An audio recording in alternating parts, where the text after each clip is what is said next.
Welcome to Created by Human. I'm Todd Stevens. This week, my co-partners in crime will not be joining me.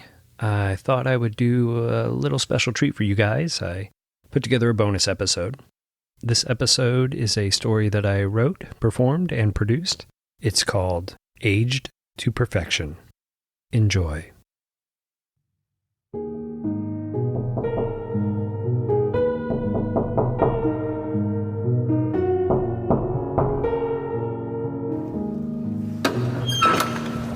Oh, good evening. Please come in and get out of that dreadful rain. Come along now. What you came for is just over here in my study. Don't mind these old creaky floorboards. The home was originally built in the late 1800s by my great-grandfather, a strong but feisty old Irishman. Ah, here we are. Please, sit. Oh my, where are my manners? Let me pour you a drink. I hope Irish whiskey will do. There are barrels of it in the cellar, enough to last a lifetime.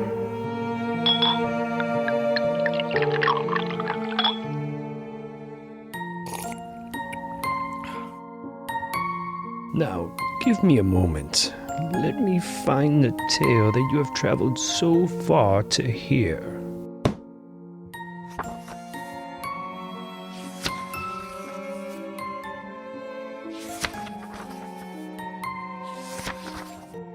Ah, here we are.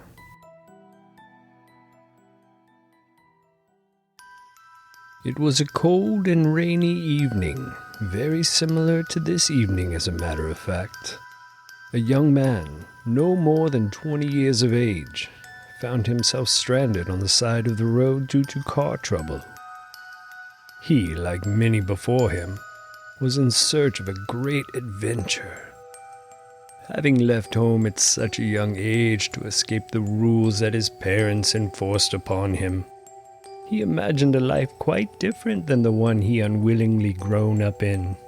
He was unaware that this decision would lead him on an adventure that he couldn't have imagined.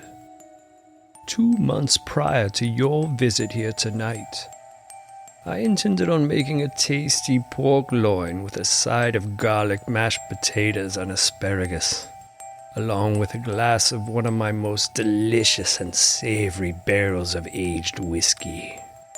Pardon me, my mouth is watering in excitement as I recall this meal, one of my most absolute favorites. My apologies. Where was I? Ah, yes. As I was preparing the pork loin, I suddenly realized I was completely out of asparagus. Knowing this meal would not be the same without a bunch of those delectable green spears, I decided to fire up the old Lincoln and head into town to do a bit of shopping at the market. I don't get out of the house much these days, and often dread when I must. As you most likely noticed when you made your way out to my home this evening, I'm located off the beaten path. An hour-and-a-half round trip is quite the journey. I find myself making this trip roughly every 3 weeks or so to stock up on the necessities. So for me to travel out simply to grab some asparagus, well, that should tell you that I was more than excited for that evening's meal. Upon my return from the market, the sun began to set and a thunderstorm had rolled in. It was at this very moment that I came upon the young man on the side of the road, drenched in rain and visibly shivering. I felt the need to stop and inquire about what clearly seemed to be a person requiring assistance. As I pulled alongside the young man, I rolled down my window and asked if he needed any help. As he proceeded to tell me that his car had broken down and the battery on his mobile device had run out of juice, asking me if he could borrow my mobile device. I informed him that I had no use for such silly things.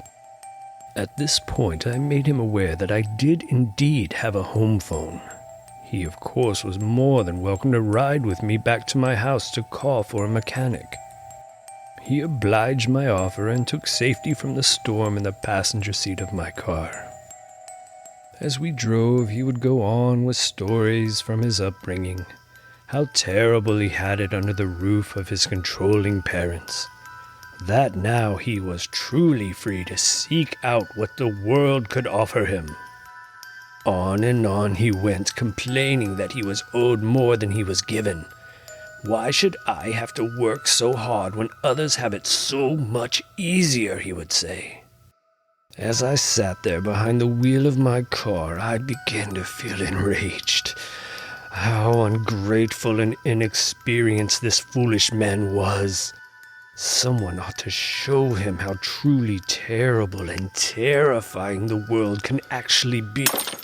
Detective, are you all right? It seems that you are having difficulty catching your breath.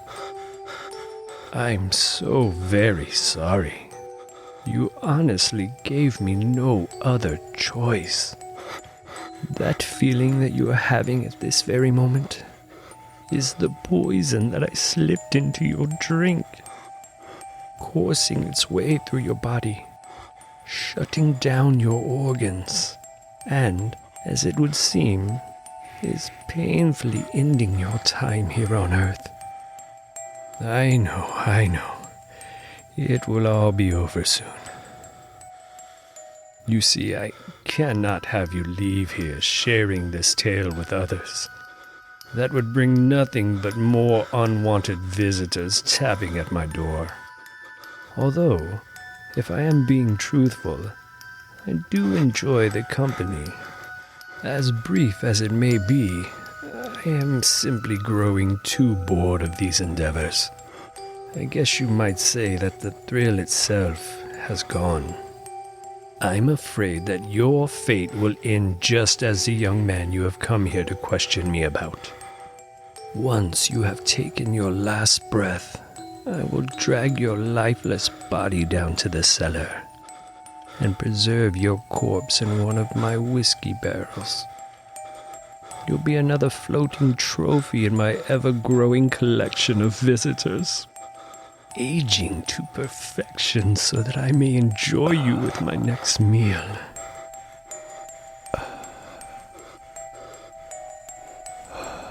Good night, Detective.